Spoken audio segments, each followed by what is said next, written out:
Welcome students. इस समय आप हैं छत्रपति साहू जी महाराज विश्वविद्यालय से संबंधित रामनिवास महाविद्यालय में। मैं डॉक्टर पी.के. त्रिपाठी,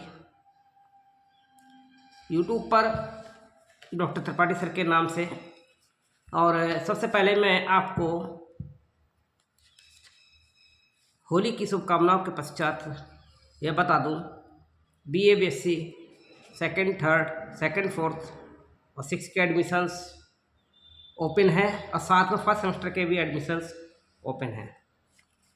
मेरा एक वीडियो आया था आवास एवं प्रसार शिक्षा के संबंध में गृह विज्ञान पर BA सेमेस्टर फोर्थ के बच्चों के लिए। ये पेपर ऑब्जेक्टिव होगा और इसमें क्या क्वेश्चन आ सकते हैं ये मैं आपको बताने जा रहा हूँ। थोड़ा सा नोट कर लीजिए। और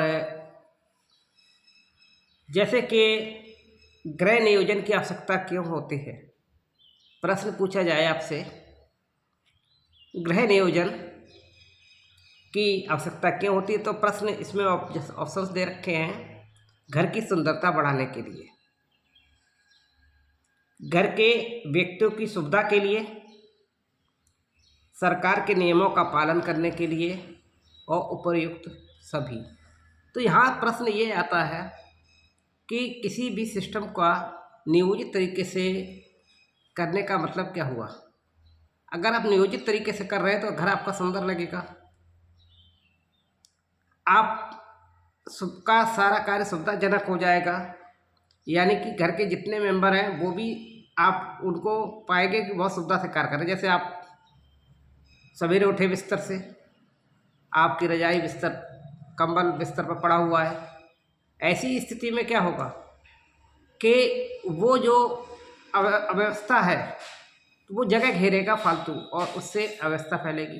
तो यहाँ पर ये ऑप्शन भी सही है कि घर की सुंदरता बढ़ेगी, क्योंकि अगर आपका सारा सिस्टम सेट है, मैनेजमेंट के द्वारा बिल्कुल सेट किया हुआ है, मैनेज किया हुआ, घर करके रख दिए हैं एक जगह सेट करके, तो वो जगह इतनी खाली हो जाएगी बेड आपकी, तो वो अच्छा लगेगा। तो सीधी सी बात है कि घर की सुंदरता बढ़ाने के लिए भी है और व्यक्तियों की सुविधा के लिए भी है, सरकार के नियमों का पालन करने के लिए भी। अगर आप व्यवस्थित तरीके से रहते हैं तो ये सरकार को भी जो रूल्स हैं उनको आप फॉलो कर रहे हैं व्यवस्थित तरीके से, तो इसका मतलब है कि ये आंसर सभी सही है। दूसरा प्रश्न देखिए कितना इम्पोर्टेंट है कि कमरे के आमने सामने की जो खिड़कियाँ होती हैं, ये आमने सामने की खिड़कियों की ज़रूरत क्यों होती है। अधिक वायु अंदर आ जाए इसलिए, अधिक प्रकाश आ जाए इसलिए, क्रॉस वेंटिलेशन के लिए, यानी कि वायु का इधर से उधर आदान प्रदान हो सके, कूड़ा फेंकने के लिए। तो यहाँ पर सबसे अच्छी सी बात यही है कि हवा इधर कमरे मतलब पूरी तरीके से कमरे में जब आए तो दूसरी तरफ निकल भी जाए, तो वायु का विजन सही हो, इसके लिए है। तो यहाँ पर कुछ लोग मस्ती में रहते हैं, सोचते हैं कि भाई चलो कूड़ा फेंकने के काम आएगा, ऐसा नहीं है। जब हवा एक तरफ से आएगी दूसरी तरफ आसानी से निकल सकती है, तो आमने सामने का खिड़की का प्रोग्रामिंग होती है। मकान की एकांतता बनाए रखने के लिए किसके निर्माण की आवश्यकता होती है। गलियारा, छत, बगीचे का निर्माण और किचन गार्डन। तो यहाँ पर एकांतता बनाए रखने के लिए एक गलियारे की भी ज़रूरत होती है। यहाँ पर ये इसका आंसर है। किसे घर का नियंत्रण कहा जाता है, ये एक विशेष क्वेश्चन है, इम्पोर्टेंट समझ लीजिए कि किसे घर का नियंत्रण कहा जाता है। रसोई घर, बैठक कक्ष, शयन कक्ष या अध्ययन कक्ष। देखिए इसका प्रश्न का जवाब मिलता है जाकर के सेल के अंदर। ऊर्जा का घर किसे कहा जाता है, इस प्रश्न से मिलता है। अगर आपने पढ़ा होगा कि सेल के अंदर माइटोकॉन्ड्रिया जो होती है वो ऊर्जा का घर होती है, यानी कि वहाँ से एनर्जी मिलती है।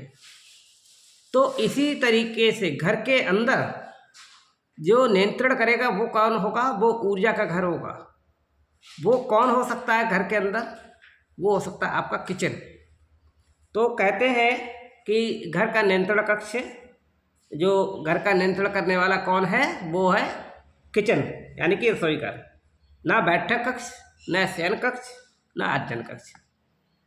आवास योजना का सिद्धांत है स्वच्छता, दिशा, गोपनीयता या उपयुक्त सभी। तो आप देख सकते हैं कि अगर आवास आपके पास योजना है, यानी आवास आपको चाहिए, तो आवास कैसा होना चाहिए? स्वच्छ होना चाहिए, सही है। दिशा भी आप देखेंगे उसके, और गोपनीयता, आपका आवास है, आप उसमें आराम से रहिए, आपकी गोपनीयता भंग ना हो, पता चले छत खुली हुई है। तो यहाँ पर सभी आंसर सही हैं। आवास में बच्चों का कमरा कहाँ निर्मित होना चाहिए? माता पिता के कमरों के पास, बैठक कक्ष के पास, रसोई घर के पास या बरामदे के पास। तो हमेशा बच्चों पर निगरानी कौन रख सकता है? उसके माता पिता। तो बच्चों का कमरा कहाँ बनाना चाहिए? माता पिता के कमरे के पास में ही होना चाहिए। बच्चों के कमरे में दीवारों पर किस प्रकार का रंग होना चाहिए? हल्के रंग। ये बहुत सेंसिटिव क्वेश्चन है कि बच्चों के कमरे की दीवारें जो बनाते हैं उसमें कलर किस तरीके का होना चाहिए?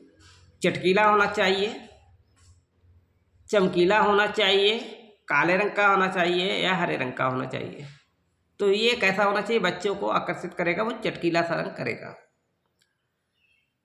आवास निर्माण के नक्शे में कैपिटल एन बना होता है, जिसे नॉर्थ भी करते हैं। तो ये किस दिशा का? मैंने शायद आंसर आपको दे दिया, नॉर्थ, यानी कि उत्तर। कैपिटल एन का मतलब क्या होता है? नॉर्थ होता है।